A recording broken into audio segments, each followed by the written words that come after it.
మన చరిత్ర పుస్తకాలు తిరగేస్తే కొన్ని పేర్లే పదే పదే కనిపిస్తాయి కదా. కాని వాటి నీడలో మనకు పెద్దగా తెలియని ఎన్నో గొప్ప రాజవంశాలున్నాయి. వాళ్లు సాధించిన విజయాలు అమోఘం.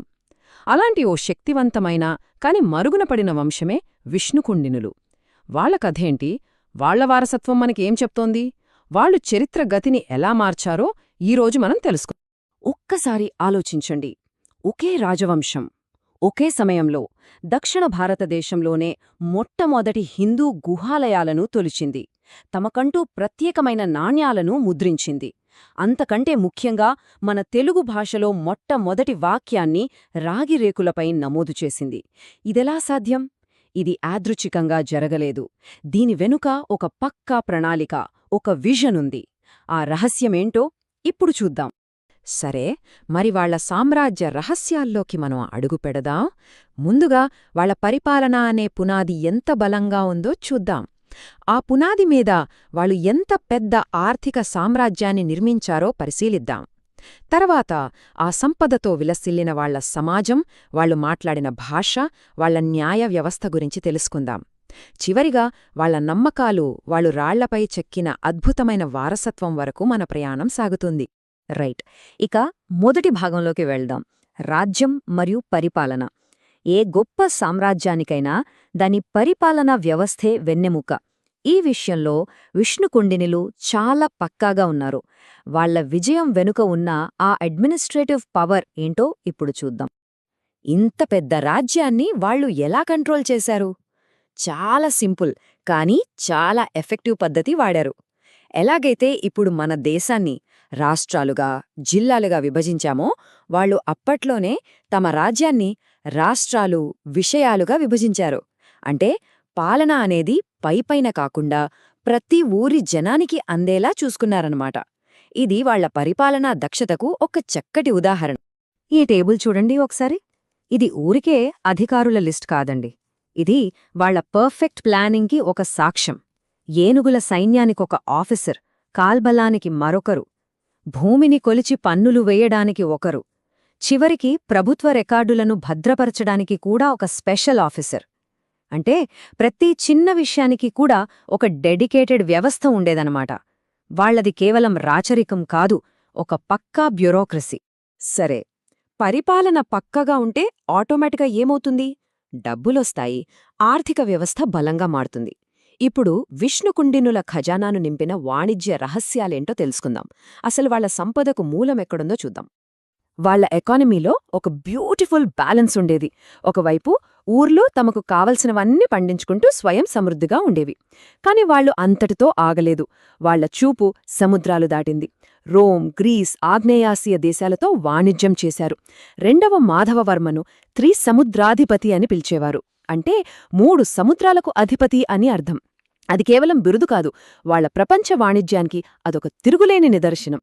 వాళ్ల నాణేలే వాళ్ల కథను చెబుతాయి. సింహం, శంఖం వంటి చిహ్నాలతో తమదైన ముద్ర వేశారు.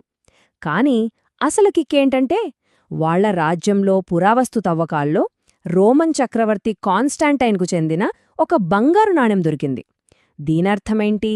వాళ్లకి నేరుగా రోమ్ సామ్రాజ్యంతో ట్రేడ్ లింక్స్ ఉన్నాయని. దీనికన్నా పెద్ద సాక్ష్యమింకేం కావాలి? ఓకే, డబ్బు, అధికారం అంతా బానే ఉంది. కాని ఆ రాజ్యంలో బతికిన సామాన్య ప్రజల సంగతేంటి? వాళ్ల సమాజం ఎలా ఉండేది? వాళ్లు ఏ భాష మాట్లాడేవాళ్లు? వాళ్లకు న్యాయమెలా జరిగేది?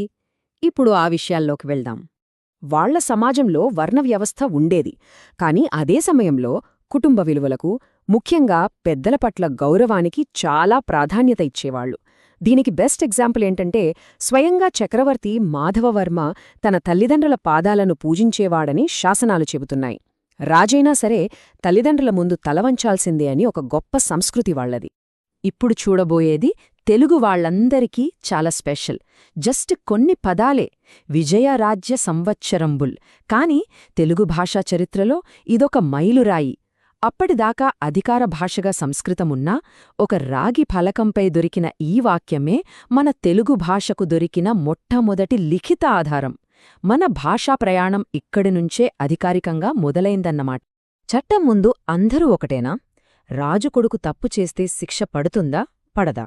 విష్ణుకుండినుల కాలంలో దీనికి సమాధానం ఖచ్చితంగా పడుతుంది. రెండవ మాధవవర్మ కథ వింటే మనకు అర్థమవుతుంది. అతని కొడుకు నడిపిన రథం కింద పడి ఒక బాలుడు చనిపోతే ఆ రాజు ఆలోచించలేదు, తన సొంత కొడుకుకే మరణశిక్ష విధించాడు. అంటే వాళ్ల న్యాయవ్యవస్థ ఎంత కఠినంగా, ఎంత నిష్పక్షపాతంగా ఉండేదో ఆలోచించండి. సరే, ఇప్పుడు వాళ్ల నమ్మకాలు, వాళ్ల మత విశ్వాసాల ప్రపంచంలోకి వెళ్తాం. ఇక్కడొక చాలా ఆసక్తికరమైన మిశ్రమం కనిపిస్తోంది. ఒకవైపు హిందూ మతానికి పెద్దపీఠ వేస్తూనే మరోవైపు బౌద్ధమతానికి కూడా ఆశ్రయం కల్పించారు. ఈ విశ్వాసాల సంగమం ఎలా ఉండేదో ఇప్పుడు చూద్దాం. ఇక్కడ వాళ్ల పాలసీలో ఒక స్పెషాలిటీ ఉంది. వాళ్లు పర్సనల్గా శ్రీపర్వతస్వామిని కొలిచే వైదిక హిందువులు, కాని తమ నమ్మకాన్ని ఇతరులపై రుద్దలేదు. వాళ్ల రాజ్యంలో జైన, బౌద్ధ మతాలు కూడా స్వేచ్ఛగా వర్ధిల్లాయి. ఇదే వాళ్ల మత సహనానికి, వాళ్ల గొప్పతనానికి నిదర్శనం. ఇక్కడొక ఇంట్రెస్టింగ్ పాయింట్ ఏంటంటే, బౌద్ధమతాన్ని ఆదరించిన చివరి తెలుగురాజులు వీళ్లే. వాళ్ల తర్వాత ఈ ప్రాంతంలో బౌద్ధమతానికి రాజాశ్రయం తగ్గిపోయింది. వారి కాలంలోనే దిగ్నాగుడులాంటి గొప్ప బౌద్ధ పండితులిక్కడ ఉండేవారు. బొజ్జన్నకొండలాంటి క్షేత్రాలు వెలుగు వెలిగాయి. ఒక రకంగా చెప్పాలంటే ఇది బౌద్ధమతానికి ఒక స్వర్ణయుగం. కానీ అదే చివరిది కూడా. ఈ టైంలైన్ చూస్తే ఆ ప్రాంతంలో మతాలు ఎలా మారాయో ఒక క్లియర్ పిక్చర్ వస్తుంది.